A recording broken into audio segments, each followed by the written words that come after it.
Is there anything more annoying than putting your heart and soul into something only for it to get dismissed by an unsupportive partner? Whether you're a stay at home mom or a working mom, you're thinking to yourself, he doesn't take me or my dreams seriously. Why do I feel so alone? And he's sitting there oblivious. I feel like I have to sneak in time for me after everyone else gets what they need first. Is this just a hobby? If I can't get my life partner to believe in me, how will I get anyone to believe in me? If you've had any of those thoughts, this video is for you. I've thought all those things before. Being an entrepreneur while also being a mom takes skill, both personally and interpersonally. I'm going to share what I did to strike a better balance, improve my marriage, and be a smarter business owner. If it worked for me and my clients, it could work for you. It doesn't have to be one or the other, your business or your marriage. You get to have both. You're not starting a business because you're ungrateful for what you already have. You want to advance in life. You want financial independence and time freedom. You want to realize your potential. You want something that's yours, something that makes you come alive like nothing else will. Because building a business is different than raising a family. And if you feel called to entrepreneurship, there's a drive in your spirit you can't deny. To prove it, here you are, juggling kids, clients, and content, trying to work in the tiny cracks of your day, dodging discouragement from the one person you thought would have your back. And that hurts. According to research, negative emotional energy in your environment, in this case, someone else's tension, criticism, or disbelief, can literally drain your energy and stress out your nervous system. In other words, constant emotional friction drains your capacity to think clearly, stay motivated, and perform at your best. And if you're putting the time and energy into being a present, patient mother, then you're already running on fumes. Yet you keep going because something in you won't let your dream die. I'm Yvette, the Declutterist, your less is more coach and business mentor, and I help moms do both. Build a thriving business that supports you being the mom you want to be. Let's talk about what to do when your partner doesn't exactly support your ambition outside the home.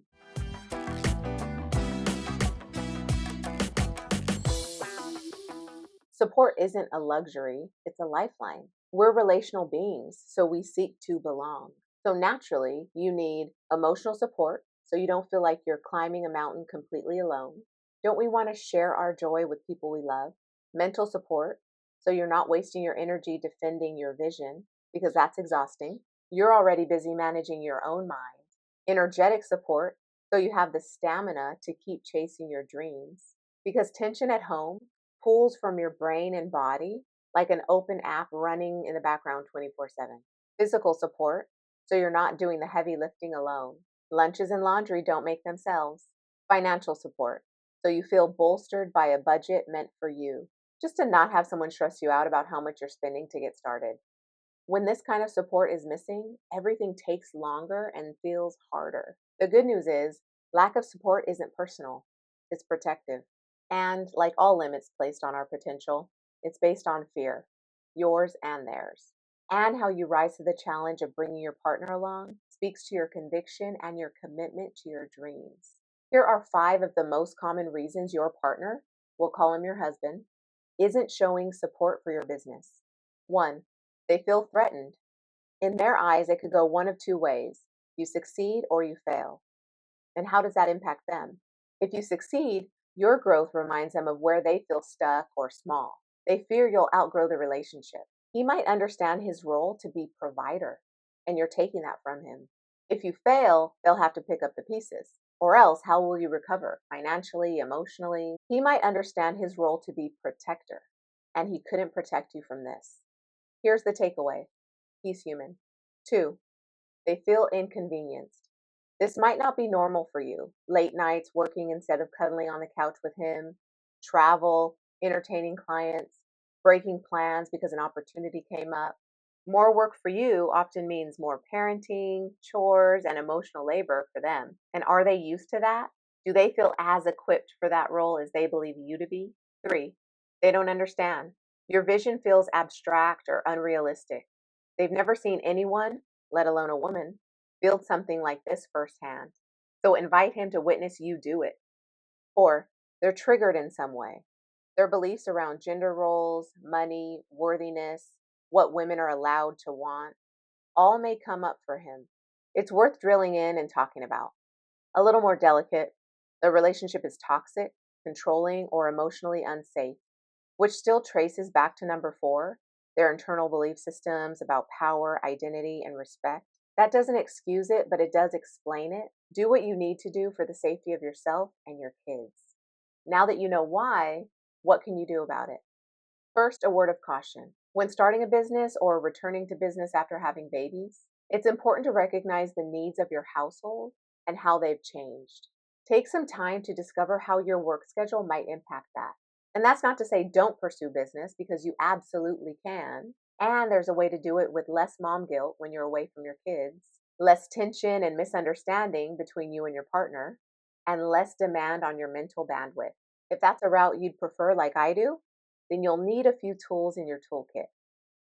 Tool number 1, clarity.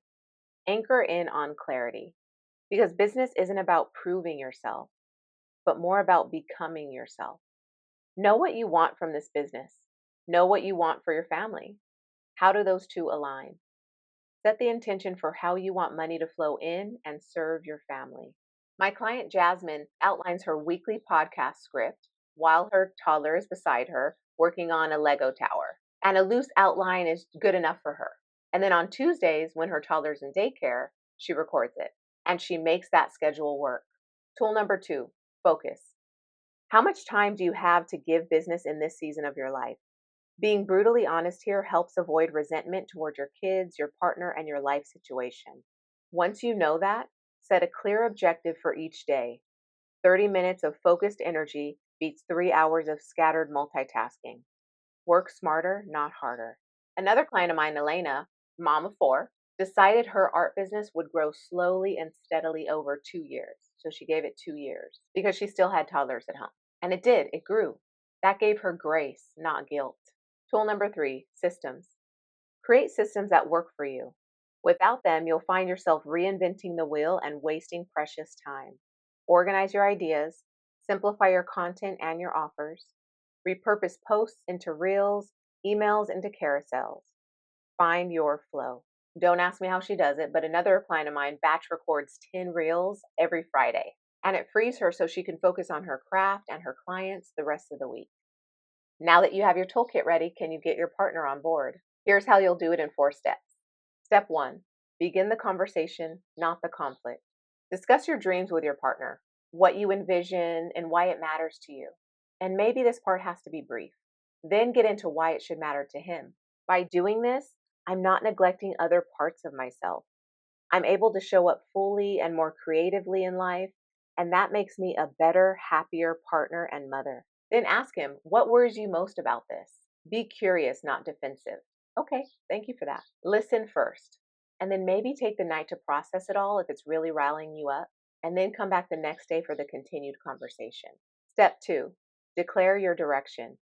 You've got clear plans now. You've observed yourself for a few days, trying to fit work into your normal routine, and you can communicate your intention to get it all done. I'm moving forward because this matters to me. I'd love your support, but I'm not waiting for it. Your certainty is the most magnetic thing to someone who's not so sure. Step 3, define your rhythm. Put it on the calendar, say it out loud, claim your space. When you're going to work and where, what support specifically looks like from your family, uninterrupted time, words of encouragement, silence, and of course, what to do for childcare and household chores, so some of the burden lifts off your shoulders. Pro tip here, share ownership for everyday chores around the house. Step 4, be patient and consistent with yourself and with your work. It's rare you get to work 3 hours straight, especially when you have littles running around, but do what you can in the time you have. Stay flexible in the early days when you and your family are still adjusting to this new schedule. Instead of removing yourself cold turkey, gradually add in time for business. When they see you putting in effort consistently, when they see it on the calendar, on your face, and eventually in your bank account, something shifts in them. Success is convincing. Joy is contagious. And as the business grows, you'll have more leverage because you'll have more support from those you hire, and that'll free up more of your time. Then you get to have the fun conversation about how to spend it. Let me wrap up by saying, you don't need anyone else's permission to grow. I hope this video reminded you of that. If it did and something resonated with you, comment and let me know below. If you want to share how you got your partner on board, I'd love to hear it. Book a call if you're really struggling here. I want to offer my support and help you build your toolkit. Until the next one.